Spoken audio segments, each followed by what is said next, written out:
Welcome to Forever Exile, the Path of Exile podcast. I'm Justin, aka Tags. Tyler, Wrecker of Days. And speaking of, Just- I too will put my phone on Do Not Disturb. Awesome. I appreciate you telling me that after we started recording. That's fantastic. Yeah. Welcome to episode 93, special edition, patch nodes, manifesto, all that good stuff. It is. That's what we're talking about today. It is. None of the good stuff. Just dev manifesto and patch notes. You're missing all the juicy I am going bits. to warn you. We're not talking about our week. I had prolotherapy done this morning. I could die and go to sleep right now. So if I seem like I'm off, that's why. Okay. Awesome. So All right, it's let's get going into to be it. the Tyler show. Dun, dun, dun, dun, dun, dun, dun, dun. This is the Doug Gilmore episode, right? Going on with my real long-term theme of naming favorite hockey or sports players. Well, you got a couple more episodes. Yeah, no. Anyway, Dougie Gilmore. Just, you remember Dougie Gilmore? I spent 7 years in Ontario, so that he's got a little. I got a little thing for him. It's awesome seeing him in commercials. So You said sweet hair. for everyone listening, we're not going through the dev manifesto and patch notes. We're just talking about it. So We did it once. One time, if you ever want to listen to that, go back and listen to episode 1 and 2 at your own peril. yeah, And we did read through the manifesto Yeah. and the patch notes. We're not doing that. Now we talk about what we want to talk about in the manifesto and patch notes. And listen, they were both great. I really like the manifesto and the patch notes. We got lots to talk about. Yeah. Okay, do you think you could sum up the manifesto and the patch notes in like a short sentence or two? Yeah, I can. Okay, you go first. They want the game to be difficult, and they want you to use skill to progress. That's where I think the direction is going. And I mean, they are taking steps to get there, but this was not a baby step. No, I agree with you. My overall consensus for both of them was cool. I'm looking forward to it. Totally. It wasn't negative. I think that they slightly oversold the nerf, which maybe isn't a bad thing.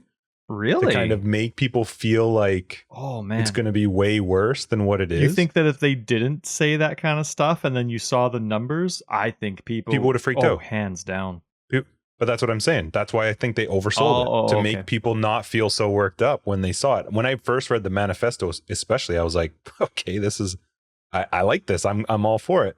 We're going to get into the patch notes. I thought the same thing. I know I decided today, I'm like, I should go take a peek at Reddit. It was great for me to at least see that again, to just remind myself of the community we play with and the people we have to deal with. And positive, the negative? general, no, it's negative. It's people being crybabies. And what cracks me up, my favorite part of all of this is that you're crying about something you can't even play yet. You're crying about something that you haven't played yet. We don't even know. You're reading a number. That's what you're basing it off of. You're reading a number. Like, calm your tits. It's going to be fine. I'm actually really excited about a lot of this stuff. There's some stuff that I was like, but when you combine all of it, I think what a lot of people forget is that they are so focused on this is the build I play and this is the way that I play. Yeah. And they might not be willing to try something new. And I think this is very much pushing people in the direction of saying, you could continue to play the way you want to play, but look at some of these other options. Yeah. Maybe there's a different way to try it out. Maybe the way we're playing for some people isn't the way they want us to play. It's not the style of game that they have. For me, I'm one of those people. If you're one of those people that really want to play your way, well, I'm one of those people, and this meta shakeup screwed my old method of theory crafting. Like, I have no idea how I'm going to go about building things the way I normally do. I have to completely change my entire mentality about the game. But I'm really excited when we get into the patch notes to talk about all of the mana changes. I think that's one of my favorite changes that I know people are just flipping their shit about, but I really like it. You know what made me laugh about today? I was like, man, a tabula is not that great anymore early on because you probably don't have the mana to sustain that many multipliers early on. Everybody wants clarity. It's kind of fun. It's kind of fun. Yeah, right. Everybody's getting clarity and arrogance. Probably not going to talk about Expedition. Nothing was added in the patch notes that we didn't discuss from the reveal. So no offense to Expedition. We're stoked, but yeah. We're going to play it. Next, Debbie! What a funny movie. What's that called again? Strange Wilderness. Strange Wilderness, yeah. What a lame but awesome comic. Didn't even have an ending. All right, so let's get into the manifesto first. That came out 2 days ago. That's all the same. What do you got? Like the dev manifesto itself, just prepped for an onslaught of changes. And if I was the type of person that didn't trust the company to know what they were doing, I haven't agreed with every decision that the company's made. Not like I would know any better anyway, but I haven't in the past. But I still trust the company that, going forward, they're going to do what's best. And so great, they're making massive changes. I'm really proud of them for what they're doing. But I was excited to see the actual stats, the actual numbers. There's certain very specific gems that I was really hoping to see numbers on, which they provided. So yeah, Dead Manifesto was awesome. It's a good prep. For me, the manifesto was fine to look at. There were some things I'm nervous even still about the Flask rework, and we talked about that even in the last episode. Yeah. That until you actually play it, it's a little hard. Even when you read the numbers and you see the things, I'm still trying to figure out exactly how that Flask rework is going to work, and I don't have a good grasp on it yet. Right. But I'm curious to play the game with changes to the Flasks. I'm totally open to trying that out. I don't know that it will be perfect, but I love that they're finally doing it, and that if this doesn't work great this league, then they'll probably be able to they have some sort of effect on it and get eventually to where they want it to be. And I'm fine with that. They have time to change it. You know what I mean? And they mentioned that in the reveal. Like, you don't want to just load all this stuff into PoE 2 and assume it's going to work. You want to get out what doesn't have to be a PoE 2 reveal and get it out, test it, see how it flows with the intentions that we have for the game. So it's nice that they definitely do have time. And I got to give GGG huge kudos, because they had, I was going to save this for the end, but so let me scroll all the way down here, but they had massive guts. They had massive guts to do this. Remember, like, they backtracked. They changed their mind when they wanted to change power charges like 3 or 4 years ago. And then they came back, completely went away from their decision making and simply apologized for attempting to change it. They completely and who knows, maybe it was an apathetic change from their part, but from the community standpoint, they completely backtracked for how Heist was going to work. They completely backtracked with Harvest after how that, like, they've been receiving a lot of really harsh community feedback the last few leagues, and despite that, they still go ahead and make massive changes that they know are really going to infuriate some people, but they did it because they know it needs to be done. And so I'm really impressed that they went ahead and did it. There's no baby steps or pussyfooting around. I thought they did a great job. Yeah, and I am actually really curious to kind of go on that conversation as we get into the patch notes, specifically when we get into the support gems, because I would love, and I've read our Discord and people are having good conversations in there as well. I see the fact that people see the nerf and that, yeah, you literally just disappeared into the sun. I see that they've made some nerfs, and there's obviously things that are going to change the way people play, and you're going to have to certainly do some different things with mana and how you run your supports. I read through a lot of their stuff and I don't go, okay, this is game changing, this has wrecked it.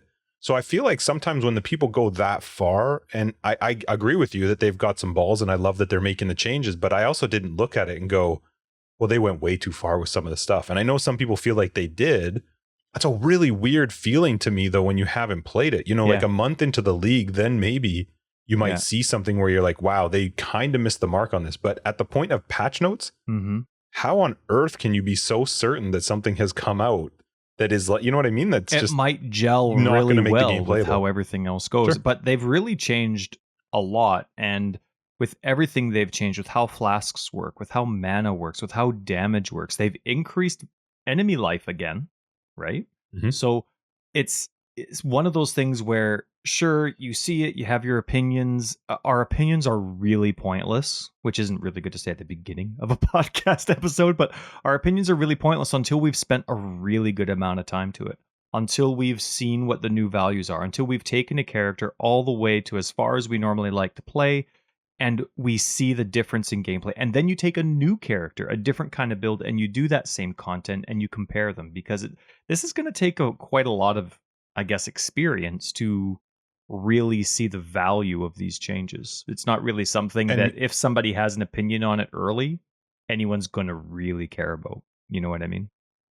Yeah, and doing those, I think playing that way also with the understanding that the idea is to slow down the power creep. The idea is not to just single click delete enemies and bosses. Going through the game realizing that they're trying to make it difficult. Yeah. They're trying to make it not so easy. So it's going to play differently. I would imagine it's going to play a little bit differently. There were a couple things in the manifesto I wanted to bring up. One, I really like that they're going to show ailments now on the boss and yourself. Yes. So you'll be able to check out your shock and what percentage has actually affected that boss. I think that's awesome. Oh my goodness. It's crazy that it's taken this long, but whatever. We'll take it. Yeah. We'll take it. I agree on all counts.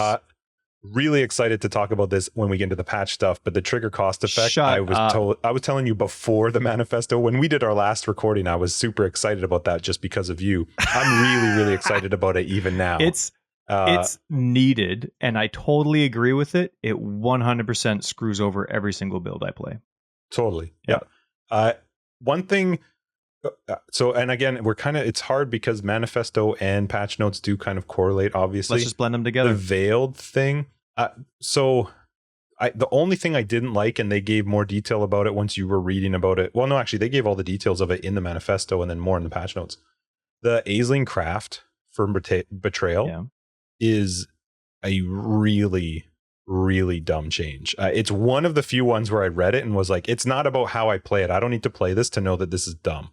The fact that I can add, so it's for adding a veiled mod to an item, but they've added a random annul to that. So I can't imagine why you would ever use that on some piece of gear you've really been working on to have a completely random annul added to it. What is the point of building up your betrayal the way you want it to being able to build up this craft that, keep in mind, the veiled craft is chance. You already have added one piece of randomization. I don't know what veiled craft I'm going to get. I forget, it counts as a crafted modifier or it does not? Does not. Okay, so you can still have a chance of recuperating. You can still add a crafted modifier. Maybe if you happen to get lucky. Right. So if, let's say, it gets rid of a nice max life roll, maybe you can still recuperate that, maybe at a crafting tier, but So I guess I just don't like it. I just don't like that. Because can you imagine if it actually unveiled something that you can't very easily 100%, recraft back onto it? And I get that there's supposed to be some risk, but I feel like the risk is I've built up my betrayal board. I'm going to randomly throw something onto my item that is not going to be considered craftable, which means it's not easily removable for me afterwards. Yeah. That to me is the risk. Don't throw on like a random FU and I'm going to take a random thing with me. I just don't understand that part. I hope that eventually they come back to that one and go, maybe we didn't need that. But otherwise, I really, really enjoyed reading the manifesto. And I don't normally like it. I don't normally like the manifesto. It's kind of meh to me, but I'm excited about it. I'm the type of player that will never use an annulment. If I'm excited about an item, it's because I like the majority of the mods on it. I'm not the type of I guess I'm the cup half full kind of RNG player where I'm like, oh, sweet. Life a couple resists and a free prefix. Like, I don't care about the mods that aren't min-maxed. I care about the ones that work for me. And so I've never used an annul. I'm just not that kind of player. And so in this circumstance, I'm never going to use that veiled crafting recipe with Aisling. I have zero interest in it. Right. But yeah, one thing that I always like to compliment GGG on is the fact that they actually do dev manifestos. I remember when I first started getting into Diablo way back when that they would have patch notes, and I was like, wow, that's really awesome and thoughtful, because I'm used to crap like Ubisoft and EA from back in the day where it'd just be like Splinter Cell or Madden or NHL, right? Where there'd be almost nothing for patch notes, even though they made tons of changes. So I appreciate a dev manifesto that actually explains the direction of the company because they care. Dev manifesto equals care. So I thought that was pretty awesome. So they released their item filter information. I'm throwing this in right away, otherwise I'm never going to get a chance to get it in.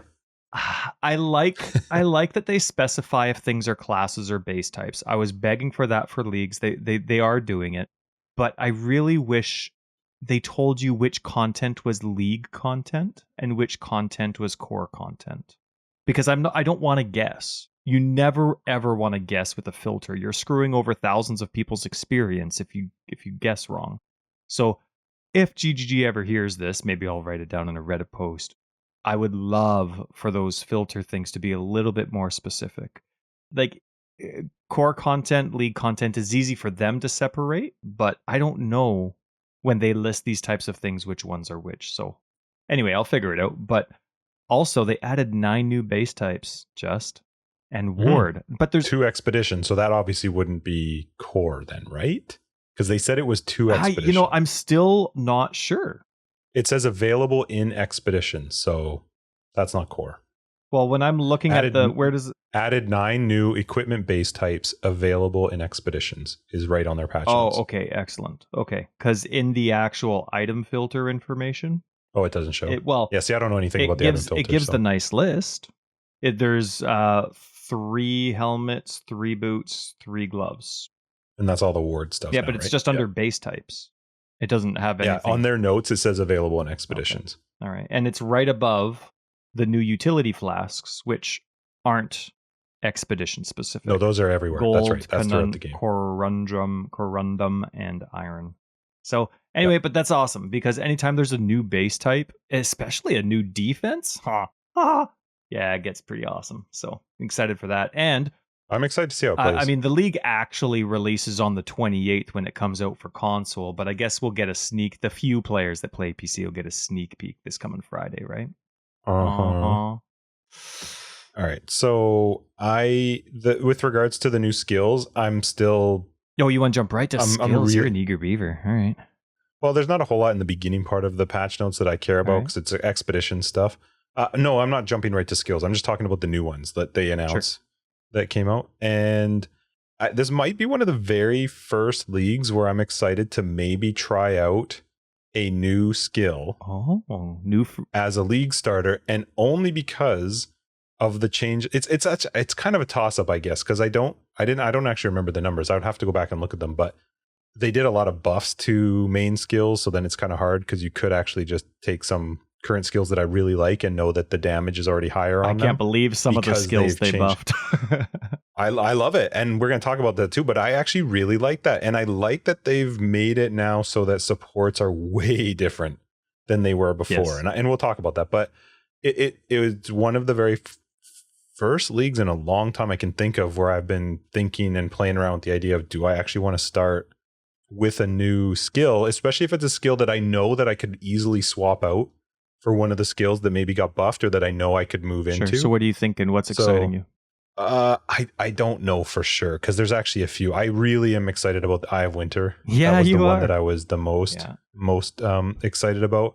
And then I'm not really sure. There's the one that explodes off of you, Voltaxic Burst, I think. Oh, the Lightning Chaos one? Yeah. But I don't know. Again, it would depend on, if I can tie them into something else, which I think the Eye of Winter would not be that hard to scale it with other things if I realized that it just wasn't working very well. Yeah, there's a lot of nice cold stuff that they've focused on recently. Yeah, so, but it's fun to see this many new skills right off the bat in a new league that are so different from each other. Agreed. Like they're very different play styles to each of them. So I'm really excited the about method that they went about it to try and find one skill, whether it was support or active, that matched a theme of an Ascendancy, really was very intuitive. Yeah, for sure.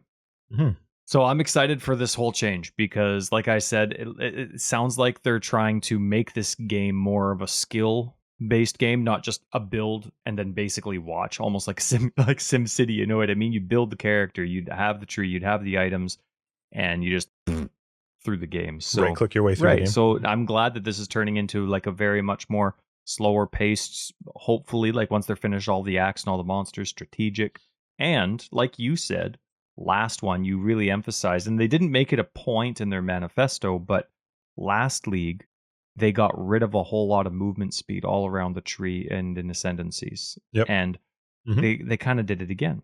You have to be very careful where you get your movement speed and your escapability from, and it's even in your movement skills. They're really balancing down movement skills too, so pretty neat. I'm kind of excited. There's a lot of stuff going on, and I mean, I'd like to get into Act 1 if that's all right with you.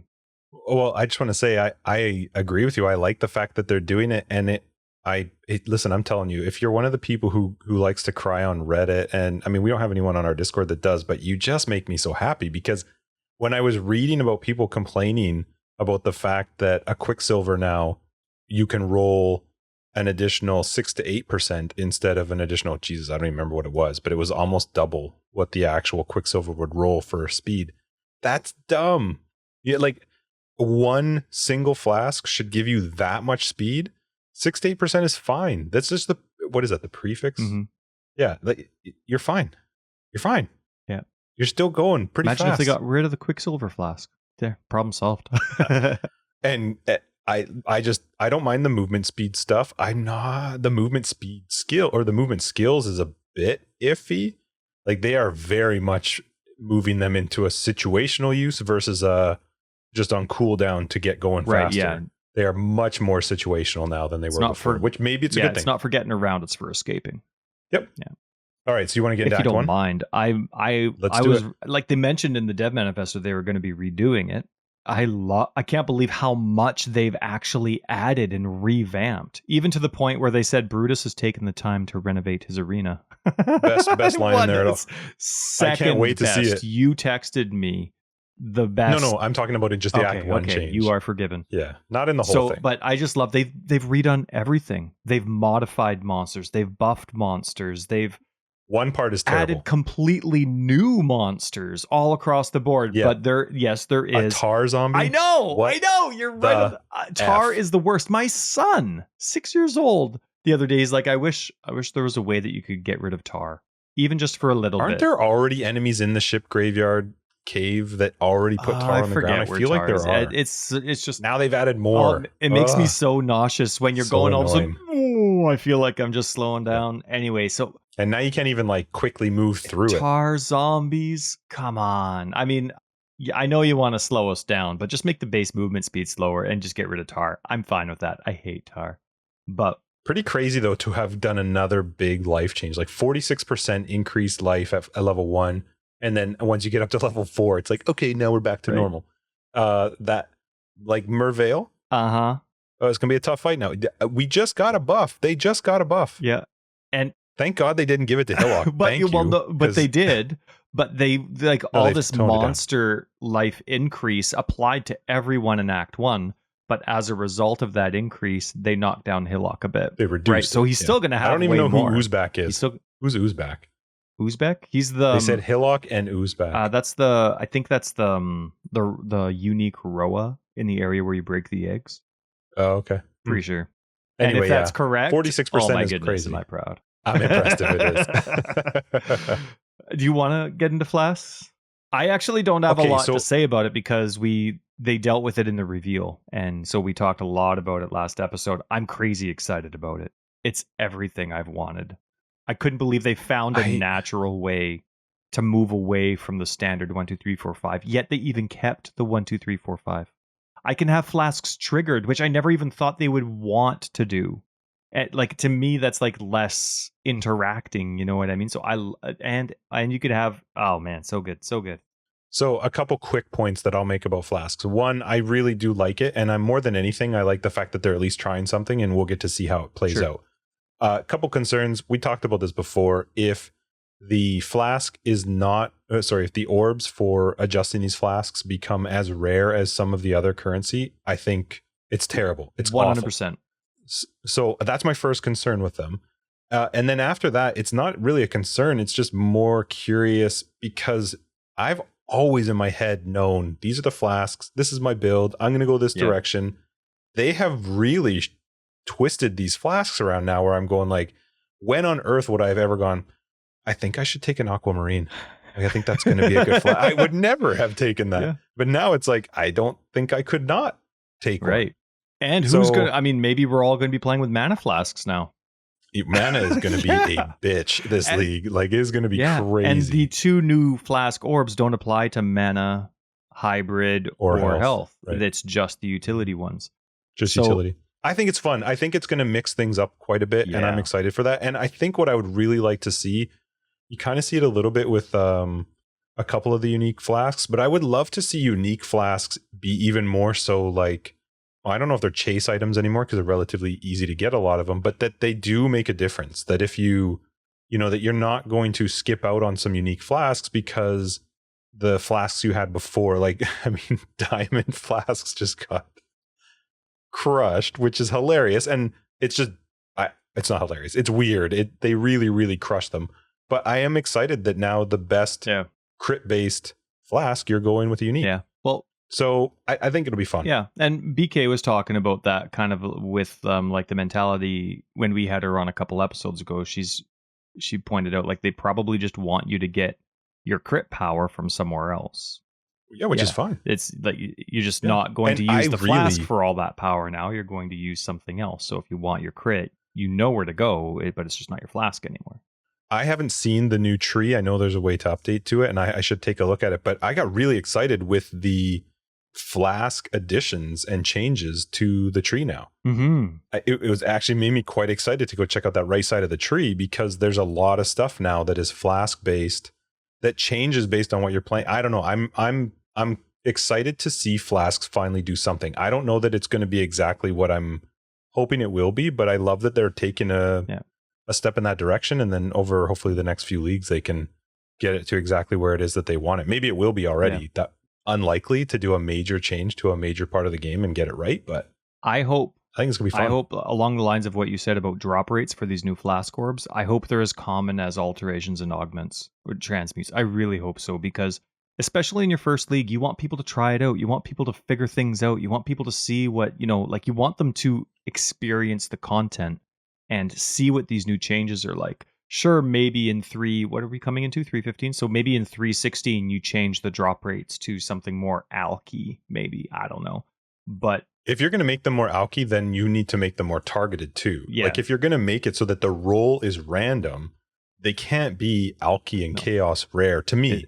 Maybe they will be. And again, we don't play to the, that 5% that's getting like billions of alks and chaos. But if you want, you're right. If they want people to take advantage of this new flask system and gravitate to it and actually grab onto it and try it, you got to give people the ability to actually try those things out. And if I have to roll it 15 times to get lucky on whatever it is that I'm trying to get as the trigger, for example, it can't be that I've only seen 2 of them by the time I'm in maps. True. Yeah. And I mean, you definitely, do they want us to be rolling our flasks during the campaign like that? I don't know. I mean, maybe they just add more beast crafts, right? A little bit more targeted. What are these called? Enchantments. These orbs, they're enchantments, right? Not implicits. Yeah. So, maybe you can do something like that instead of the drop rate. But either way, really exciting. I cannot wait to experience that. Yeah, I'm excited with for it the as well. setup I want. Not like dreaming of it, but I never get the drops. And then they changed it so now evasion is just lowered to 15 as base and doesn't go up per level. Isn't that crazy? Now, here's the thing. How would a new player ever know that you had a base anything and that it increased per level? Like, I didn't, and it makes sense to me that it shouldn't. So I was like, okay, cool. Yeah. I mean, there's other things you did something that I thought always was a thing. There are other base stats that you get per level, but I guess evasion was just that strong. It's fine. Yeah. What do you want to jump to? I don't care about the arcane and prismatic gem tags. I only care about that stuff when it has some effect on something. It's cool that they're adding more gem tags. I think tags are awesome. The more they have, the more specific. Sure. But also the more specific they can be, but also the more variety they can provide. Like one of the things I remember that really drove me nuts as a new player way back when was my zombies have a spell tag. So why doesn't spell damage improve this? Like me as a new player really trying to figure things out. If that has a spell tag and I increase spell damage, that should increase. Unless you're telling me otherwise in a description, that should increase my damage. But so I remember one of my first builds, I'm trying to make a zombie build and I'm like super stoked because I have all this spell damage investment. Somehow I was supposed to know that wasn't the case. So when you add more tags, you add more variety. I remember when we were playing last Epoch, they had like 2 tiers of tags. One that was kind of, I don't really know how to describe it. I forget. I didn't spend much time with the game, but they had 2 tiers of tags, which is kind of neat that they were used for different things. And so the more tags they add for this game, I think the more opportunities they have. All right, let's talk about some of these new not new, but the skills that they changed. Oh man. Well, just in general, I love that they have and they showed what their general mentality was for the damage multiplier changes.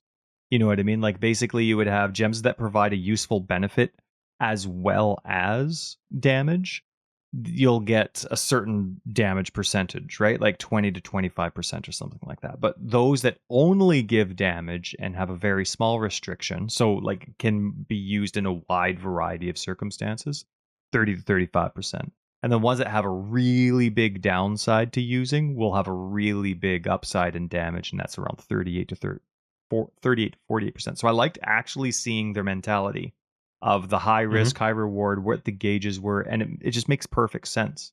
And so then it was neat to actually go down later on and actually see what the numbers were. And I'm like, oh, they consider that a really severe thing. Oh, okay, that's interesting. I'm surprised the damage is that high. Or, like it's just, I like seeing that. I'll forget it all, but it's cool. I like that they took so many of the active skills and boosted them a ton, while later on taking a bunch of the supports and knocking them down. And to me, that's more fun, that my active skill is where most of my damage is going to come from. Obviously, that's not totally true. Once you start tossing on supports, you're going to get multiplicatively higher in your damage. But I like that as I'm leveling, as I'm playing, the damage is coming from my actual skill. If I want to do an earthquake, I'm getting damage from earthquake, and they are buffing that damage. And it just makes me really excited for that beginning of playing, because when you're playing a 2 to 4 link build in the beginning, you're not really struggling that much. You're going to have to be a little bit careful with your mana. You are going to have a little bit less of an increase in a bump when you apply that support. But it's not until you get into the 5 and the 6 link where you have to actually start going, oh shit, this is a lot of mana multiplier. I am getting damage, but at what point how do I balance this out? And I actually kind of like that. It's not just, like they said, throw on all the big damage, throw on all the stuff that gives you the biggest numbers, and the hell with the rest of it, because it doesn't matter. You got a couple items that give you some mana back per cast, or you get a couple items that you get like a 2% mana leech and you can be fine. I like that that's not so much the case anymore. You actually have to start thinking outside the box of like, as I'm going up to this 5 and 6, and these mana multipliers on some of the supports went up very high, like 110 to 140%. That's a big jump in a mana multiplier, especially times 5 supports. So insane. I really am excited to have some beginning skills, or not necessarily beginning, but some of them some of you're not even getting to like 28, but having some of these skills now where the damage for the item base is just up. You're going to feel better with that item, and you're going to have to think a little bit more. And I know people will disagree, but I just like the fact that now there's alternate choices for what support I want to throw on. I'm not going always to the exact same one that I've always known to go to for that type of skill. Yeah, I 100% agree. I think it's a really good balance. It's nice to actually be able to do damage if you're not getting the drops. And I think one big thing is because they still do, and it's likely just for the new player, but because they restrict which gems, active and supports, you get available to you based on your class as you're going through the campaign. You don't want to be as dependent through the campaign on these gems, even once you get to Act 6, because then they're going to be level 1. And sure, when you're high enough level, let's say you're in maps and you get a level 1 gem after one map that's already level 13 type of thing, but when you're leveling, it's like your gems are at around, the level 5 area. Let's say you're level 50, I don't know, and your gems are around the level, like required level 50, and then you get one that's like required level 12. You're like, well, that's not, it's pointless right now. So I think all across the board, it's a pretty wise thing to buff the skill and not the support. The triggers, it's one of my favorite things. Definitely. Triggers, Justin, triggers. Are we jumping out of the supports? What did you think? Like to me, the supports, like there was a ton of I didn't write down any supports because they actually Combustion was one support that got hit really hard that I use on a regular basis. It's really, I used it on a cast when damage taken as well for the sake of igniting someone so that my Righteous Fire was stronger. And it got hit really hard, really hard. I'm probably still going to use it for this league with the same setup as long as I have my mana under control, just so that I'm not, refusing the mentality, well, that damage is low, so I'm going to try and find something else, because probably whatever replacement I come up with won't be equal to it anyway. Sure. So I'm definitely, I think Combustion was a big support change for me. Yep. It was, yeah.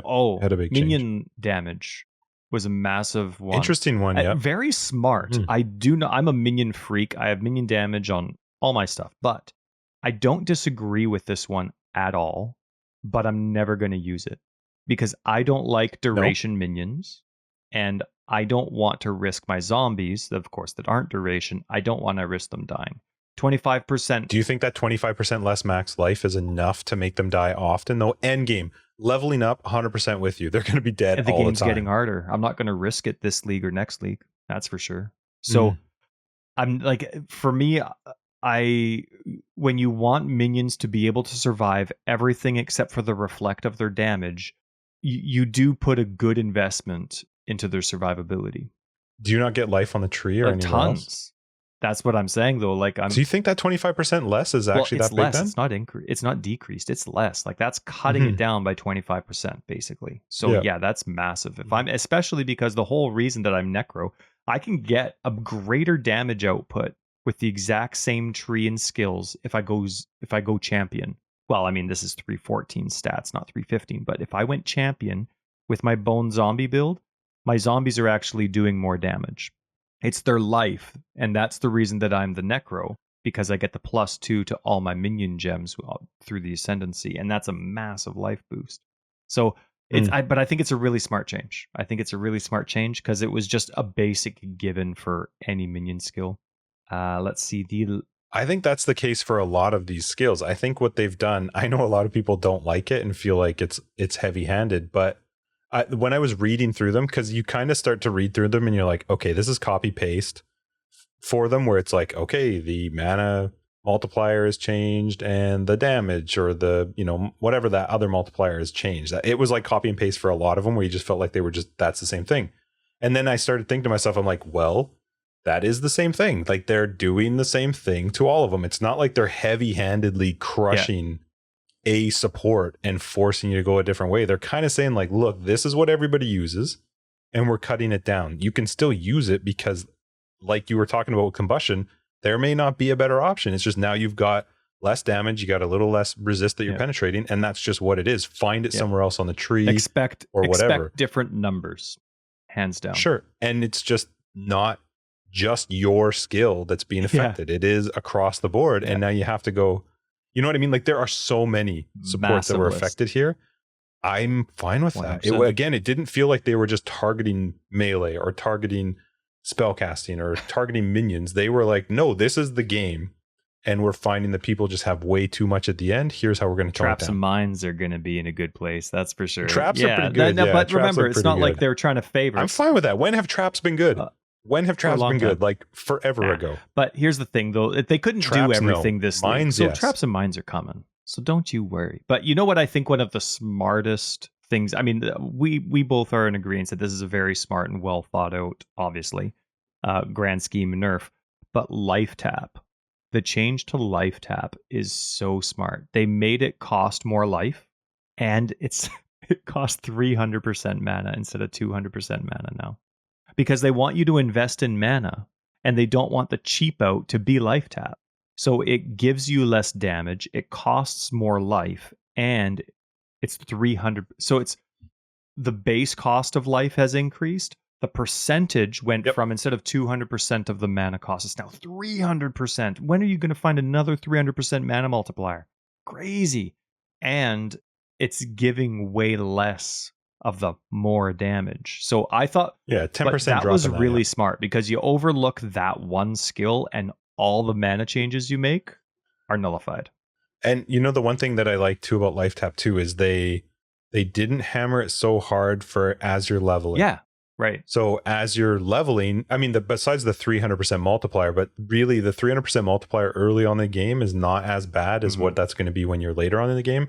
And then it's the scaling from, instead of going all the way up to 29% more damage, now you're stopping at 19. So as you get towards a level gem, you're not seeing it as maybe as beneficial, but I like the fact that it's still reasonable to use while leveling.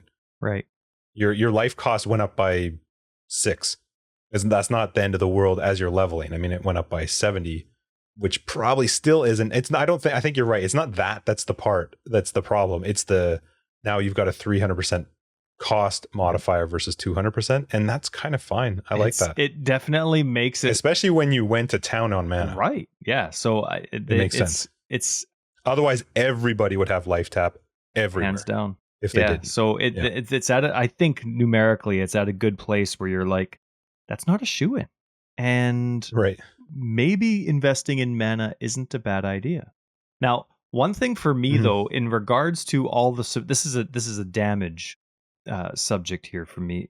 When the triggers got changed, that actually cuts down basically everybody else's damage too, if you were using trigger gems, because so the game's getting harder, right? Sure, right now it's Act 1 and all of Act 1 monsters, blah, blah, blah. Eventually it's going to be all the same, right? So if the game is at that point now where everything's more difficult and they've lowered our damage, we're going to be looking into survivability just as much as damage. The glass cannon isn't, they're getting as far away from that as possible.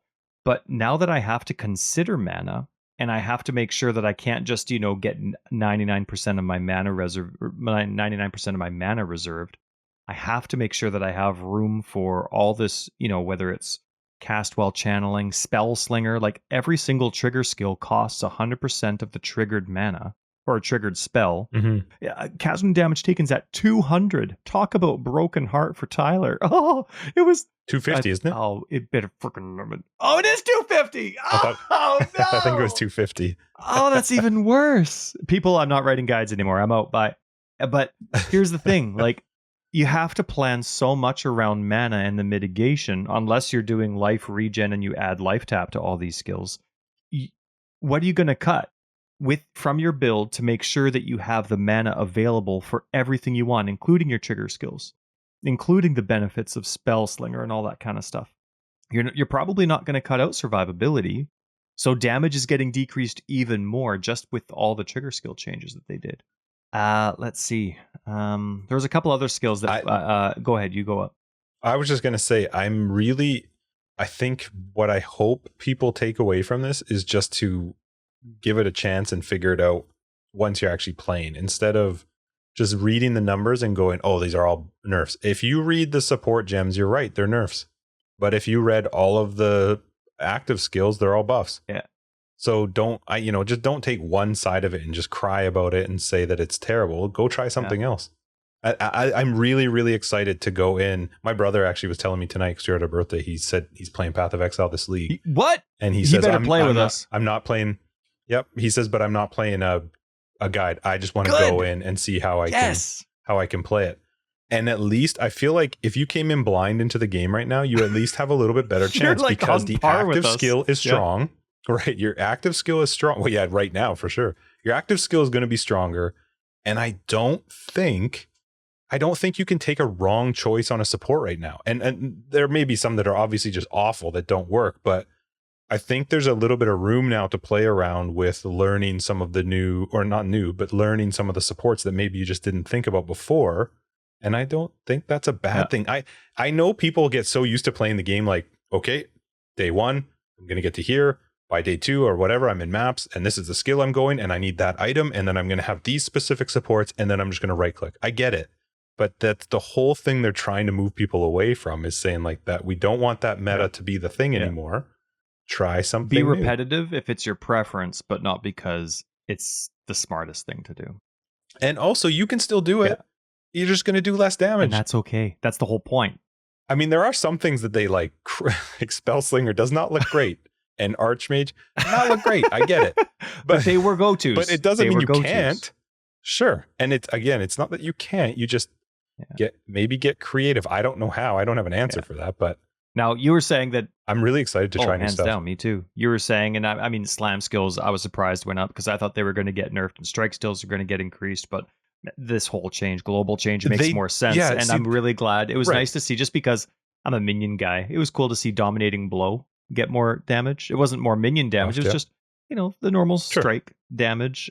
It helps you get your guys out faster or better. The shield skills looked really cool. I think what you're saying, I think what you're saying, like when you, because I was kind of curious about that as I went into it, because you read the active skills first, and I was reading them going, oh my God, why are these getting such a big buff? But then you remember Chris talking about the fact that the plan was to buff active skills, and so I knew it was coming when I got to, the support section, but that, again, I love that. I absolutely love that my skill is going to be giving me more damage in the beginning, and then I'm going to figure out what I want to throw on as a support to it.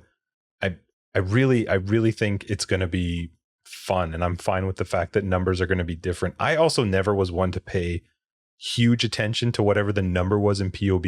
Nah. It was to me more like, is it you need smooth? Pictures. Do I feel good doing it? It was a dumb joke. I said you need pictures. You can't read. Yeah, I don't like numbers. But is it smooth? Does it feel good? And I'm cool with that. When people would be like, it's a 7 million DP, I don't know what the hell that means. I have no idea. That's a lot. Like, I don't know what mine is. That's 20 sweet. million. That's a lot. 20 million. Now, here, 3 more points, but they're not about specific skills or anything. Focus. Go for it. Got a standard cooldown reduced by 4 seconds. Who uses I want focus? to try it now. Every time I see it, I'm like, wow, that's a power. Did you use it during that league? Because it's 100% syndicate. But it's so specific. But here's the thing. Every time I see a mod, I'm like, wow, that's really strong. Oh, focus. Oh, and then I do it again and I'm like, oh, wow, that's really strong. Why am I not? Oh, right, focus. And I'm like, you know what? Screw it. I'm getting focus on everything and I'm going to hit that button. And once every 8 seconds, I'm going to be the boss. It's going to be great. So anyway, it's got reduced. I've never actually looked. Are there focus builds out there? There must be. I don't know. But if there isn't, know either. Why is it in the game? You got to do now. Right. There will be 8 seconds instead of 12. Why would you want to buff every 12 seconds? Remember when the war cries changed and I'm like, 8 seconds is way too long of a cooldown for Path of Exile. It's an eternity in PoE it was at the time, maybe still is, and then they add that like it's true 12 even 8 seconds, and then they add the suck-in orb, whatever that's called, where it sucks the enemies in 10 seconds 10 seconds. So anyway, now they're down to 8. This used to be a 12, now it's 8.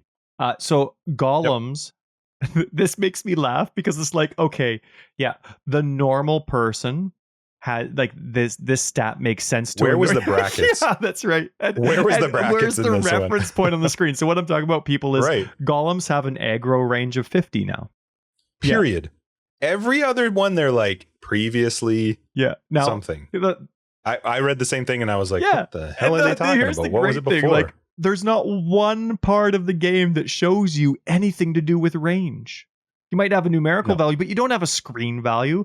Like 100 could be like 1 inch away from me. I don't know. Maybe 50 is like 6 screens. I don't know. So apparently golems have an aggro range of 50 now. So that's what I don't understand why they didn't at least show what the previous one was. That was the weird part to me. Like 50 means nothing to me anyway. I'm the same way with you. Like even when people talk about like Cyclone's area is 25, I'm like, no.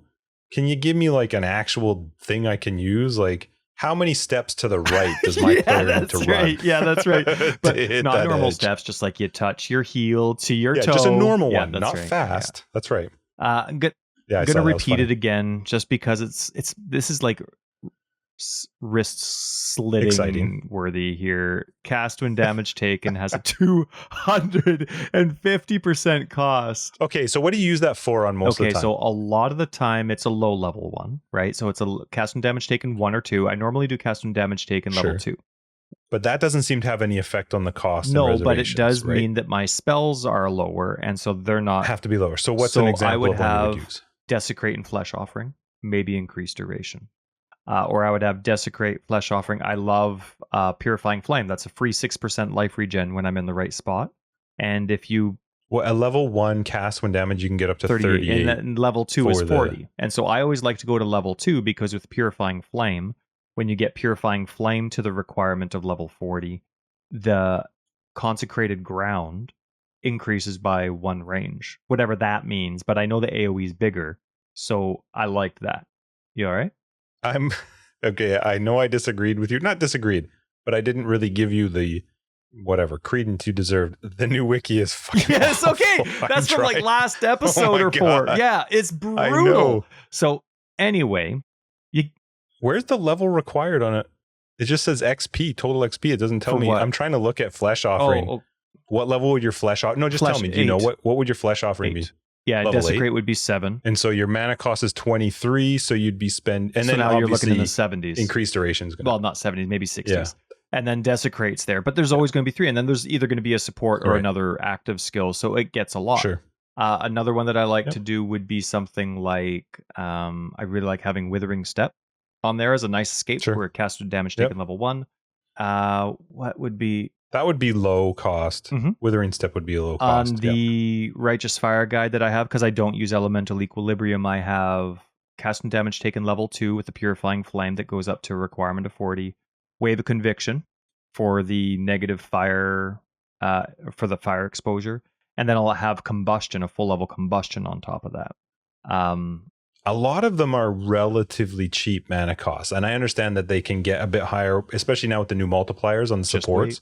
So they could jump them up a bit. Righteous Fire Guide and my champion builds have full level cast and damage takens. For Righteous Fire, there's Molten Shell. Pretty popular one. Yeah. So you would run a max level Molten Shell then, right? As well, right? Yeah, you would level it up to 20 if you were doing. My goodness, I can't believe I'm forgetting this here. There was like a full level Flammability that I would want to go off. So again, a level 20 Molten Shell is 12 mana.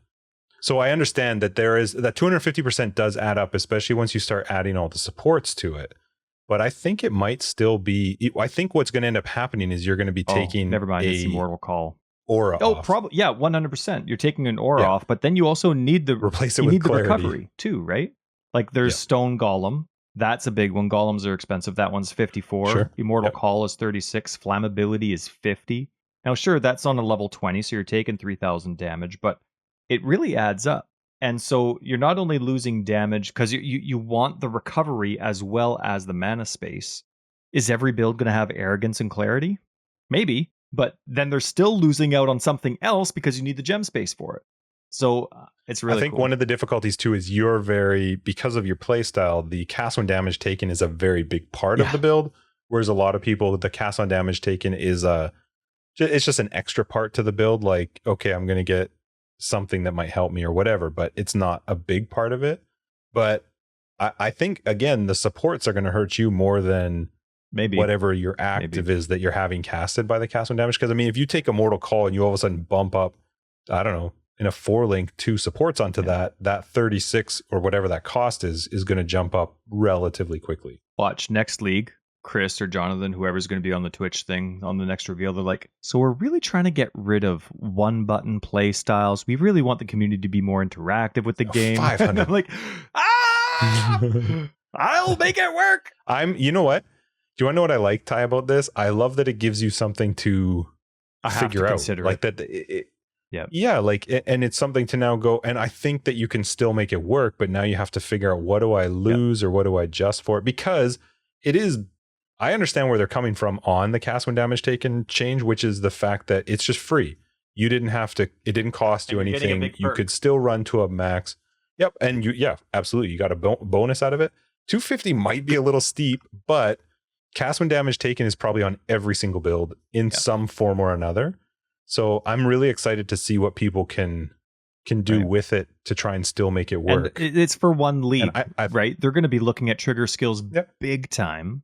And it'll all be it goes higher. Screw you, but it'll be revamped when it needs to be revamped. So whatever, I live with 250% for at least 3 months, and life goes on. When I saw 250, I was so happy. My goodness, it was the highest of everything, of all of the triggers, of all of those types of skills. Everything was like 100, 250. No! The dev manifesto, they barely. I saw that the trigger skill section was super small, and most of it was already quoted from the reveal that I already saw. I'm like, no, this is the part that I want. The one part that wasn't quoted was, oh, by the way, cast and damage taken is getting 250. I'm like, oh, or like, it's the highest one. I'm like, no. Now, one more thing. And by almost double. Oh my goodness. So here's the thing. One more thing on gems. You can no longer obtain level 21 and 23% quality gems outside of incursions or div cards. I thought that was interesting. You can't val it. You can't get it any other way. Chests and rewards that you could normally get a 21-23 now give a 21-20, which is super fun. strong. Yep. They're putting a lot of emphasis onto there. There wasn't a huge amount of them, but you can tell they're always checking the quality of items, like what they represent, what they're benefiting, and You actually bring up a great point that I'm just going to throw in right now that's kind of overarching for everything. As I was reading through the patch notes, one of the thoughts that kind of stuck with me was what an incredibly difficult job to try and find balance in a game as big as PoE. The more I read and you're reading, I mean, for me, even sometimes I read it, I'm like, what the hell are they even talking about? I don't even know what this is. And I don't understand. It just boggles my, and we're going to talk about right now some of the passive trees, and you talk about these, what seem like minute changes. It is crazy to me, the idea of trying to find a balance in a game as large as this is. 100%. And all right, we're a quarter through the notes, my notes, and we're already an hour. Yeah, the rest doesn't matter. Yeah, thanks for listening, folks. Passive tree. Okay, so I'll tell you why this part excited me. Flask changes, but again, I want to see a tree. I don't really actually like reading about this too much. I would rather it's hard actually see for me to compute the different cluster locations and try, even if it's a cluster. Yeah, where am I in the tree? I use 100% of my builds. They'll be like, yep. It'll say, okay, this cluster that you use all the time no longer does this. It does this instead. I'm like, what did that cluster do again? Yeah, where did I grab it? Did I need to go there? Like, yeah. So, it's cool. Yeah. I get where they're going, and these very much follow in line with a lot of the changes that they talked about previously in them. But for me, I want to see it. Definitely. But I took them from what I saw. These are buffs. Like the tree's getting stronger, not weaker. And sure, unless you like fortify. Well, right, yeah. There's certain mechanics in the game they're actually trying to nerf, but outside of that, like there's a lot of cool Flask stuff on the tree. There's a lot more damage. The crit stuff's changing. Like that's where you're getting your investment from.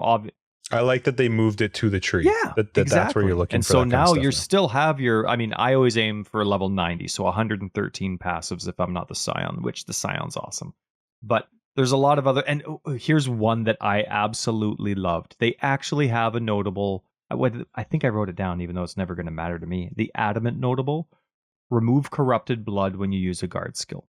It's really circumstantial. Mm-hmm. Guard skills have a cooldown that's 4 seconds unless you're investing, so it's not epic. You can still die from corrupted blood, but the fact that they added that you can get rid of corrupted blood without needing a specific jewel is great. Right? Like think about the corrupted blood that they add. There's a boss in Act, I don't know, 6, 7, whatever it is. The Innocence guy before him. Avarius, maybe? I don't know. And then obviously Cyrus. Like it's nice that kind of stuff's getting added to the tree in small touches. So that was really cool. And they touched Pantheons. I love that because it seems like it's such a forgotten part of the game. But every now and then they touch Pantheons. It's like they never forget. They just don't need to be touched. Like when they changed the Chaos Resist one. That you used to always gravitate to. So good stuff. Yeah, I agree with you for the most part. Okay, good talk. Yep. The Ascendancy is the only one that really mattered was Slayer. That one made me laugh. Why? Tell me about it. I skimmed over it. I've never touched. Headsman is now called Bane of Legends, and Bane of Legends is now called Headsman. Why? Man, there's like some stuff that's like. Okay, they're putting everything in the patch notes. They're not missing anything. I just want to know what that conversation was like. Who the hell called this one Headsman? This should have been like I just that was probably the longest discussion at the table. That took an hour. They were fighting it out. There was the blame game going. Yeah, they did some crazy stuff with ailments and the Ascendancies. Right, and that was I'm excited to play it to find out because. You know what, Ty? I don't think I ever built around. I don't think I've ever actually played a build where I purposely pushed towards being entirely ailment proof. I don't feel like you should be. And it's I'm awesome. Okay with my that. RF build's been an elementalist for the last 4 leagues, and halfway through that, the elementalist changed substantially to what it is today. And when it changed. Yep. Boy, did the survivability skyrocket. It was awesome. I basically only needed to cap my resists and care about physical damage mitigation. Like I didn't have to have any flasks if I didn't care about escaping. It was great. Raider was the same. So obviously both of those got touched. I mean, Raider got smashed hard. The reason people played Raider from never playing Raider to always playing Raider was because of the stuff that they changed. But it wasn't that harsh in terms of it's easy to find a little bit more mitigation. You know what I mean? For your ailment removal and avoidance. It's on the east side of the tree. Well, and that's the thing. When you talk about Raider getting smashed, it got smashed in accordance with all the other stuff. It was, okay, you're not going to be immune to stuff while you phase, and you're phasing all the time. Yeah, the permanent. And then onslaught. I feel like that's onslaught. Fair. Yeah, you can't get onslaught anymore. But what did they get? Well, no, so you're right. It's not that they got something. It's just they're taking that part away from it. Who's going to play Raider when maybe they'll just play Assassin or Pathfinder? I mean, who's not going to play Pathfinder this league? Getting all those free charges. Okay. One other. Sorry, I have one more Ascendancy. You have one more. Are you moving away from Ascendancies? I am. Elementalist, of course, got the ailment stuff, but it was a small little section about Golem Damage. You lose a lot. It's an interesting one. And now here's the thing: you get a lot of damage from especially with the Golem buffs, from a small 3 passive cluster on the tree, and that branch of 4 Ascendancy points in the Elementalist. It was so You're strong. Still getting damage. Yes. So, but I couldn't believe the power of those 7 nodes. It was insane. Like, I loved it. I used it. I mean, I'm moving away from elements at the right time. Before the patch notes, I decided to move my RF character to a chieftain. But man, like that. How many golems were you playing with? I only needed 3, but it was 4, and it was only for the buffs. They were secondary. It wasn't for golem damage. But yeah, like that was a big one, and it was just squeaked in there, 1 note. So I mean, before it was 25% increased effective buffs granted by per golem, per summon golem. So if you had 4, isn't that still the 100% increase, which is what it is based on? You would get, well, you went from somewhere around like with the Chaos Golem, for example, with just those 7 nodes, the 4 in the tree and then the small cluster that's north of the passive tree. You would go from a 4% physical damage mitigation to 14%. That's just for 1 skill walking around, and it auto resummons when it dies. Like to get an extra 10% physical damage mitigation for any other build, it requires a big investment. It was crazy. Your life regen. It just seems to me like the only time that this is now a loss of damage is when you played with more than 4 golems. Because now your base is you get 100% increased effective buffs granted by the golems. That's what it actually gives you, instead of 25% increased buffs per summoned golem. So at 4, you'd still be getting 100%. So at 4 and less golems, aren't you still getting as good, if not better, for the small of a buff? Ones, yeah. I mean, especially if you're getting just 1 golem. Right. Interesting. And then Pantheon changes were cool. Yeah, I like that they're at least doing something with them. Yeah. For me, I try not to memorize the Pantheon stuff. I look at them new every time, just in case, I was in a mood or I'm becoming too familiar with the game. So I always re-look at them. So whatever the changes they make, I'm fine with. It'll be good. I'll change it accordingly. And sometimes I am actually even starting to swap between maps depending on my frustration level. I'm like, what Pantheon can help me here? Atlas is also, the Atlas got completely reshuffled. I mean, the maps are in the same location, but you know what? They didn't talk about Atlas passives being able to be respect for standard players. I don't care about that. They also didn't talk about the fact that they were going to do anything new with the Atlas. They didn't Atlas reshuffle passives. those. I don't even think they said that they're being shuffled at all. 1 or 2 changes to them, to specific nodes. Yeah, okay, so I'll jump to that because you jumped to Atlas. I think the Atlas, I'm so looking forward to December. I need something new for the Atlas. I don't like it. Bye, Cyrus. Please. I don't want to do however many friggin' watchstones there are is way too much. I don't like the whole building up of Maven. It takes too long. I know a lot of people disagree, but I miss what I thought was the simplicity of Shaper and Elder. And I get that it wasn't always the best system trying to move them around, but I always knew what I was doing, and that made more sense to me. I don't like the fact that I'm collecting 16 watchstones before I even fight one of the new boss, like the end boss. I like the system now in terms of its simplicity and its regions and such, but I don't like that I can do a bunch of maps that don't count to progress because they're not in the right area. Right. And I didn't like that about the Shaper Elder either. I would like every single map to count. And I like to be able to fight bosses in stages. So, like, it's nice that you can fight Cyrus at A1 anytime you want. You can move it to A3 or A8, if you have the watchstones. I do like that aspect of it for sure. And I mean, it took a long time to get back to Shaper and Elder if you actually wanted to. So there are pros and cons. I think a nice mix would be there. I think they pride themselves on their boss battles, and I hate a lot of their boss battles. So, I mean, even for Flasks, they're rechanging Flasks, and they didn't even re-explain how you get Flask charges. There's so many exemptions in the game. Like, for the most part, we've learned from the Manifesto and the patch notes that it's per kill. Okay, well, how do I do it when I can't kill stuff? It's still not information that's even in the game. So it'd be nice when the bosses revolve completely around all the mechanics that they have in the game. So they made a lot of changes to Flasks, like obviously just the base version of the Flask as well as the crafts that you can put onto it. I'm okay.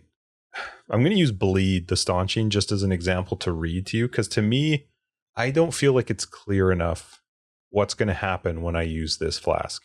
So the Staunching Flask suffix no longer grants immunity to bleeding and corrupted blood during flask effect. We talked about this last time. So I hit my Staunching Flask, and for the entirety that flask is up, I am immune to bleed and corrupted blood. So it no longer grants that immunity or removes bleeding and corrupted blood on use. So they're saying that they've removed the ability to be immune to it, as well as to remove a bleed or corrupted blood. It now grants immunity to bleed for 1 second if used while bleeding, and removes corrupted blood when used. So does that mean that I'm not removing the bleed from me? No, it's the exact same thing, but they had to reword it so that you have to be bleeding for it to remove bleeding. And then you're immune for 1 second, doesn't say not 4 that. seconds. Oh, if used while bleed. So okay, but it doesn't actually say it. If it now grants immunity to bleed for 1 second if used while bleeding. So does that mean that bleed is also removed? But then it also removes corrupted blood. Well, you know what? Used. Technically, I don't know if it's actually removed, but did it say remove? I know I'm immune. It just said immune. No, corrupted blood. It removes corrupted blood, but it just says grants immunity to bleed. So am I just immune to? I don't know if that's an oversight, because I just don't understand. There's a lot of complexities in the game where you might be immune to ailments, but they're still applied to you, right? So if that doesn't say remove, I would be under the impression that if they didn't make a mistake with it. Well, can I have a bleed on me while I'm immune to bleed? That doesn't make sense, but it doesn't say. Right. So then do I just get 1 second of not bleeding? That seems stupid. I'm going to read you the exact thing. The exact while. Thing. It now grants immunity to bleed for 1 second if used while bleeding, and removes corrupted blood when used. It doesn't say anything specifically about removing the existing bleed, just that you're immune to bleed for a second. What does Ignite say? The one that does Ignite?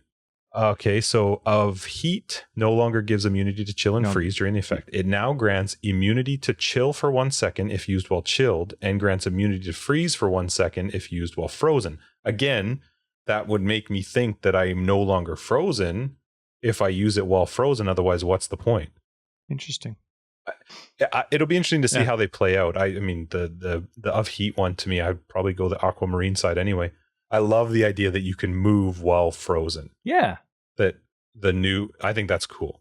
Anyway, the flasks are just a little weird to me, that the way that they're wording them. And I also will probably never ever do a temporal chains map again, now that I can't use a warding on a flask. Or you can just do a temporal chains map with me. Hey, that'll make me sick. I'm coming. Is this a good drop? Did you care about the unique items? I completely skipped it. Anybody listening like uniques? Well, look it up. I'm with you on that. I don't read through them. They are what they are. On my filter, a lot of people don't like this, but uniques, this list is huge.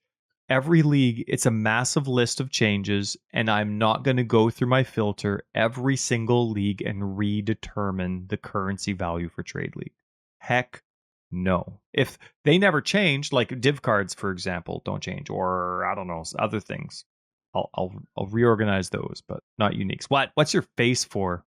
Well, I happen to be scrolling through them. So Witchfire Brew, you get a Cloud Smoke on use, you get increased damage over time, and level 21 Despair Curse Aura. So they've actually removed the increased damage over time during Flask effect now from a Witchfire Brew. So the 25 to 40% increased damage over time during the Flask effect is just gone. Sweet. So now you just get the 21 Despair Aura around you, which is fine. but you just straight up lost it. And instead of a 50% increased charge use, it can now roll between -10 to 10% increased charge use. So you can, I guess, use it more often, but you have really lost, rolling some dice. 25 to 40% increased damage over time. That's a lot to lose. Sure it is. Interesting. Speaking of damage over time, it's now the primary major mod is now a suffix. Did you see that? That's amazing to me because there's so many good prefixes for something that, like, for me, I'm always doing Righteous Fire, but obviously there's a lot of damage over time builds. You want, your prefix, you want the big increased damage on your prefix. You want a +1 to the type of spell or type of active skill that you're doing. Like, you want, and those are all prefixes, and you don't want to have to need 3 good prefixes to get damage that other builds can get. So it's awesome that now, even though there was a very small damage over time suffix, I assume that it's replacing the other one, but now the major big money damage over time prefix is now a suffix. So now it's going to be so much easier to alt and aug if that's your method, or just craft if you find something nice. But yeah, it's going to be so nice. And you already talked about the new tags. Did you care about cluster jewels? No, not at all. Didn't read them. The main they got smashed with a hammer repeatedly. And but you know what? I'm like totally that because they were the go-to. If you didn't have a cluster jewel set up on your tree, you were not maximizing your build. Yeah, they should be an option, but not and required. They were basically required. They were the go-to. You were not doing... If you were min-maxing, yeah. But who plays this game that doesn't eventually aspire to min-max? Want to. It's nice that it's basically an even Steven now, but there's still a ton of notables that you can only get in Clusterland. So I think that's a really cool balance. And I know there's going to be a lot of people that are really pissed about the cluster changes, but I think it's a very nice balance. We're also not getting paid to say all these nice things and agreeing with them. What? Yeah, sorry. I should let you know. Are you serious? Oh, well, then I changed my mind on everything. Okay, I want to talk about, we talked about this in our last episode that I was excited about it, that campaign bosses are going to drop less stuff, but better stuff. I missed that completely. Is that in there? Yep. Monster changes. Act bosses throughout the campaign now drop fewer but significantly better items.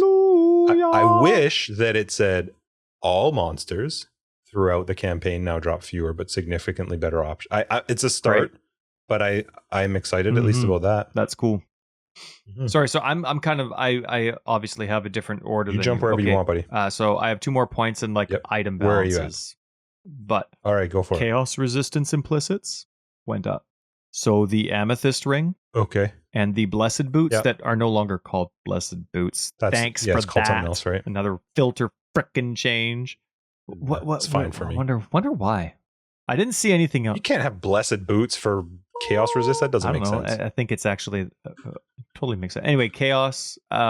They're called fugitive boots now. So Chaos resistant implicits went up by quite a lot, by over 5%. Wow. So did the Amethyst rings. By a lot. They're definitely... The minimum is now the same as what the max is. They're definitely worthwhile, especially if you get that life node in the top left of the tree. Amethysts, holy crap. If you get that 4 cluster life cluster in the top left of the tree, in between the Witch and the Templar that has life and chaos resist along with that. Amethyst is 17 to 23% base, and fugitive boots are. You get 2 of those, and you're basically like at 50% chaos, and that's without the other rolls. I really like that. I hope that doesn't change. Wow. That is cool. And it was also really nice to see the matchup influences. I've been going through influenced item mods quite a lot the last few leagues, and there's a lot of the times where you'll have something that's Hunter or something that's Shaper, and they're the exact same mods, but one of them will have a better value of the same mod, and it has a higher drop rate or roll rate than, the Shaper Elder or vice versa. And there was actually quite a lot of them, so it was nice to see a nice whack of influence rebalancing in there for mods so that they were all made equal. What's next? You go. We're on different pages for this. Okay. Well, I don't want to jump. I'm just taking a quick peek at your list here. Why don't you keep going? Poison out of nowhere. I didn't see that anywhere, and then all of a sudden, poison. I know, but I didn't see it coming before the manifesto. Oh, you mean it like wasn't beforehand? Even a reveal. Sure. So I'm thinking I'm okay. I think it shut was. up. Maybe it was, but we'll pretend it wasn't. But that's fine. So anyway, at the beginning of this, like as I'm getting prepped for the new reveal and all this kind of stuff, and I'm thinking about my guides, I have my Bone Zombie guide. It's awesome. I think it's going to stay. It uses very small amount of cast and damage taken. This new meta isn't going to be a massive problem for it. My Righteous Fire build, I can live around and handle. The new meta will change it. I was going to get rid of my Animate Weapon build. It's an occultist that turns Animate Weapon into poison or chaos damage. And I was going to get rid of it because its survivability was not what I wanted it to be. It was so fun and it was great to make so much offense with such defensive curses and to include minions somehow with it. It worked perfect. Profane Bloom is just the funnest mechanic in the game with enemies exploding. But I was like, man, the survivability is just not there. The game's getting harder. And then they buff poison substantially. Across the board. It's just all everywhere poison, but also for enemies, does 50% more damage. So now I'm like, okay, maybe the damage output's actually going to override the survivability output. Maybe my survivability will dramatically increase because of the damage, because there's Profane Bloom sitting right beside me, just waiting for an enemy to die. So I was going to nix it. And even today, before the patch notes, I'm like, I wrote in that guide, like, sorry, I'm not going to be posting a new link for this one. It's done. Poison sucks. No, like it's just the new meta changes aren't going. Then the patch notes get posted 3 hours later. I go back and I'm like, totally reword it to, I'm going to get used to the new meta. We'll see where this one goes. But I'm pretty excited about it. Yeah, that's cool. Yeah. And you mentioned bossing. I had a post, and I'm going to bring this up next episode because it's about a Reddit post and we could talk about it for a while, but life regen on bosses, because it's on some bosses and it's not even a mod on some. Like you go to the Wasteland boss, he's basically Vol from Act 4, but he adds a whole bunch of extra stuff to his repertoire, and he puts chaos damage on the ground. And when he stands in chaos damage, he regens his life a lot. Now, that's technically not a mod. It's just something he's getting from a skill, so you don't see that. And sometimes it can be confusing, especially if you're not familiar with it, or if you're trying to memorize 160 different bosses. It can kind of be annoying. So life regen's a big deal. You add maximum life to a boss that does life regen, or you look at Maven and how she so annoyingly just casts life regen over and over. Now that our damage is less and boss and enemies have even more life again, whew. Careful on those life regen. Like, I mean, it sucks that there's unless you're an occultist, there's basically only one answer, and that's Frostbomb. But which that needs to change. I love that that's something that's not even part of the patch notes, and we're talking about it. But I agree with you. Yeah. It's awful, and there's one skill in the game to fix it, and that's And I want to bring that up next episode because we'll talk about that for sure. Like a big Reddit post about it with a lot of fun comments. And then again, which I guess is good. Every time they make a change, it's for the better. But they changed ailment thresholds on enemies and bosses again, like the numerical values behind them that I'll never remember or understand. But now you don't have to do as much damage to apply an ailment to a boss. Yeah, it is. And there's a lot more visual representation, like you were talking with the UI changes, where it'll actually tell you the percentage, for something like shock, where you need the percentage, how much of a shock you gave them. The funny part about that, though, is that we're still unfortunately missing out on the PoE 2 boss permanent mod list. Something at the top, because an enemy moving around like an idiot, I'm probably still not going to see it. But true, yeah. But it's at least some. They did one thing further up where they actually took out some of the visual stuff, which I think is actually good. It was, I think, when you're applying 3 forms ailments, of like shock, chill, and burning, you'll only show one or something. No, it wasn't that. It was just like one color or something. I don't remember, but anyway. Okay, I know you have a couple things I want to bring up too, but did you see the Xana? No, I skipped over it. I was nervous about time, and I'm like, I'm just gonna do what's the one where it randomizes it for 3 chaos? Yep. Yeah, Fortune Favors the Brave. Anyway. They got rid of that. It's not in. That would be the first. Okay, so I hate you. Abyss is the first one. I like Abyss. Which is good. 2 chaos. Yeah. Abyss. Anarchy is 2 chaos. I never remember Again, Anarchy. 3 additional rogue. Love those. 3 additional rogue exiles. Yeah, bring it. Great one. Domination, 3 chaos. You wouldn't do that. That's 3 extra shrines. Nemesis, 4 chaos. So there's your Nemesis. You can go get your headhunter. Metamorph, 5 chaos. I wonder why that's always Ritual. so much more expensive. Oh, just wait. Ritual, 13 Why? chaos. Delirium is the final one at 16 chaos. What is the return you're getting in one map? 2, 2, 3, 4, 5, 13, 16. I don't get What do it. you actually think you're getting? Ritual is kind of cool, but not But at 13 chaos. Because then you can target Just- it. Shows up. It shows up often enough when you're mapping anyway. Maybe if you want to actually push through, maybe if there's something in there. There's got to be don't know. something specific that we don't play with or familiarize ourselves with, because those just don't seem worth it. I could actually see Delirium having a long-term value if you want to get to the like Delirium boss encounters where there's 20 waves, whatever that's called. Because Sure. then that reward is Yep. insane. So in terms of it being long-term, but do you actually, man, yeah, you gotta, whoo. I guess it's not for people like us. Can though. can I tell you something that is really exciting about 315? You'll now be able to see the DPS for Righteous Fire. That is the number one. You messaged me that, and what your comment. When I saw it, I was like, yeah, this that's is it. right. Just don't read the rest of the patch notes. That's amazing that you can now. And Just read this one. Thanks for actually adding the damage of my skill on the tooltip. Appreciate it. Thanks. Well, That's pretty exciting, great. though. Yeah. Now I'll know Yeah. what kind of damage I do. It's like a feature. Nothing It's else like matters. having a speedometer on your car. You maybe need it, whatever. Whatever. Overrated. Now they just need to let people know that use Animate Guardian that they're going to lose their items if it dies. That's the next Or give step. it a UI. Oh my Would be goodness, nice, too. wouldn't it? What shield did I have on you again? Who cares? I'll get you anyway. MTX weapon. I've complained a lot. It's not like real complaints, but every time MTX come out, I want it to be for shields. I feel like shields are always kind of like under the radar a bit.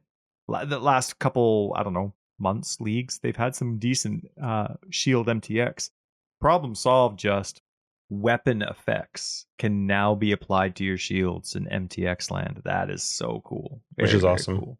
I like that they're going to eventually have it too, where what you put on your main weapon can also be shown on the shield Yeah. at the same time.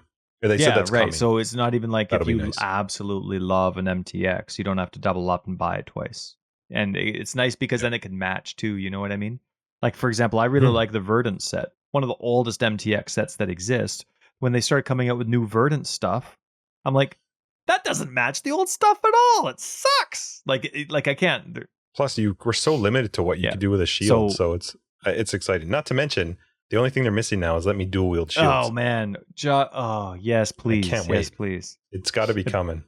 I want 2 of those like Ons ones, those massive that's ovals. right. You'll I look just like want the 2 of people those. in Dark Souls 1 in the forest area with that they had the old armor. Yeah. Oh, the double, the Black so Knights or good. whatever, those big dudes. Yeah. Where are you at in the notes? I'm on to UI. Oh well, the only thing I have left is thank God for PvP changes. Hey, always our favorite part. Royale might change our mind. Just I played Royale. I went back and played it, and let me tell you, the conversation I had with myself was not positive at all. I was like, "Why are you doing this? Why? Like, you're not going to get that stupid Roa. You're getting angry while you do this." And I stopped. I literally had a conversation with myself, going, "This isn't for you." Well, you couldn't even do damage though. Like, it before was you punch a glitched. child. I heard of tons of people that couldn't even do. No, that damage. was one time. I went back in and played, and it's just I messaged right. you that after that I was like, it's either I run around like an idiot and I can't find a skill gem because you don't start with anything, you got to find them, or I run around and find something that I can't wear because it's just not for me. Yeah. People love it. I'm happy that they've got something to play. I would rather go and play solitaire. Good game. Spider Solitaire though, right? What do you got? Got to make it a little more tricky. Come on. Sure. I don't really care. UI changes. So you mentioned the non-damaging ailments applied to you or enemies now display their effect in good detail, which I'm excited about. They showed an example of it. I like that you see it on yourself as well. Tooltip and skill bar for the character panel show Righteous Fire. You mentioned that. Added 4 Old news. new free colored mouse cursor variations. And I'm sure people will bitch that it's not 5. go for a walk. Oh, I did not see cursor this size one, though. settings are going into the options menu. Cool. I And missed they had that. something, I forget what Good, it was, good. but whether it's like you can have a default cursor now. Like if you want, so instead of needing to go into the cosmetic screen for your character and change it for every character, you there's going to be cursor options in the actual options menu now. So in the UI options. I don't remember which one's which, but it's kind of neat. So if you like all the new cursor changes, be sure to check out your UI once or the options menu once 3.15 starts. I love and there's a lot of size. that awesome. one's fantastic. I'm gonna have mine nice and big. Making up for something. And then there are some that are hilarious. Some of the bugs. I only have one bug. Not even really, because I barely remembered. I didn't write it down. But there's some really big issues that are fixed in the bug report list. And I swear that there are certain bugs that they... Did you read them I read all? a lot of them, yeah. There's some bugs I swear they save for when there's a really big list of bugs, or they have something really big to complain about that it'll get overlooked. Because like even one of the champion ones where it was like the champion just wasn't taking the proper damage mitigation with one of its massive notables. Basically, it wasn't working properly, and that's the reason you take the notables. So like there were some really big ones. So I just giggled to myself, but I figured this would be a long episode, so I didn't want to go into the bugs. Any last thoughts? Overviews? I am very excited for Friday, even though I'm leaving on Saturday. Yeah, you're taking your laptop. It's better than my PC. I am taking my laptop. I am 100% planning on playing. We're going to Whistler instead of Sun Peaks. Did it cancel? Fires. Yep. It's too bad. Canceled. I had to like talk to them, and we ended up finding a house in Whistler. So whatever. It's at least still something. But I am very excited for this league. I you know what? I say that every league, and it's honestly the truth. It's not just being some stupid. What did they call us? Fanboy? Before? I'm 100% fanboy. guilty of being a fanboy, but I do get excited and disappointed. I like the game. All that kind of stuff. Yeah. Sure. And I think we've both been very honest when stuff is shit and that we don't agree with. GGG has never made a mistake. I can't look at this and go, I hate this. This is wrong. I love that they are sticking to their guns and saying we want to change the game up a little bit. I'm excited to try new stuff. I don't think this is going to be detrimental to the majority of players, and I think it's going to be really fun for people to now think of different ways to play the game. Hands down. A lot of the stuff that I want to say here, we talked about earlier, and I'm on the same page. I think that this is just, there's so many core changes to the game that are likely going to be permanent for a long time. Maybe there'll be tweaks to them, but, triggers costing mana and flask changes, that's probably going to get even harsher going forward, right, as things progress. There's so much of this that we have to experience in the long term with multiple characters through multiple content to actually see how good of a change or poor of a change it is. And remember, it's just like a step. Obviously, it's not a baby step, it's a massive step, but it's such a big step. And there's so many more layers that are going to come to it afterwards because you can't change everything in one league. So I too am very, very excited, and they're not dumb. I think they're not dumb when they implement this stuff, and they're intentionally timing these fixes to be fixed together, excluding other fixes that still need to come. But at this time, compared to when PoE 2 is coming, like they're not being dumb about it. So whatever the long-term value is that we don't see, I'm excited to discover. And we've said it before, and people have got mad at us for saying it, but we are very, very certain that they're not trying to screw over their own game. And you mentioned it earlier. It takes balls to make some of these changes. When you're just talking about the cast on damage, the trigger skills. When you talk about flasks, these are things that have existed since the beginning of the game. The way that they existed right now until 3.15. So that's a big deal to make that change. So I get people don't like some of the stuff, and that's cool. You don't have to be happy about it, but I already know everybody's going to play, and you might not like it, and that's cool. Give your feedback, like Chris said. If there's something actually wrong, give some feedback. Don't be a douchebag and be like, you wrecked my skills, and this is how I played it. But if something's not working, they're going to change it. But I love that they're taking a stance and saying this is sort of the direction we want to go, and we're going to see how it works. And some might not work. I really think there will be some stuff that doesn't go as exactly as they planned, and then they'll adjust it for 3.16. Yeah. And we'll be fine in 3.16 too. Sure. Sorry if we didn't talk about any of the stuff you're excited about. Like crit got changed substantially and we didn't even touch it. Consecrated Ground doesn't really have the crit offense that it used to. And like there's so many things that there were to talk about. Didn't get to them all. If we didn't talk about it, don't worry about it. It doesn't matter. That's right. It's just getting cut from the game. No, but anyway, thanks everyone for listening. I'm very excited that I'm very lucky to be a player whose preferences are in line with where GGG wants to go. Like, I'm excited for the game to get slower. I'm excited for the game to get more controlled, and I'm excited for the game to get more difficult. So I'm very lucky that even if these changes conflict with my play style, I know it's going in a direction that I like. So I'm very excited to hear people's opinions as we go forward, and especially to see the changes coming in 3.16, because these are very unexpected 3.15 changes. Thank you guys so much for joining us for the Patch Notes and Manifesto episode. This has been Forever Exiled episode 93. I'm Justin, aka Tags. Tyler, Wrecker of Days. You're all fantastic. Thanks for your time. We will catch you all in episode 94.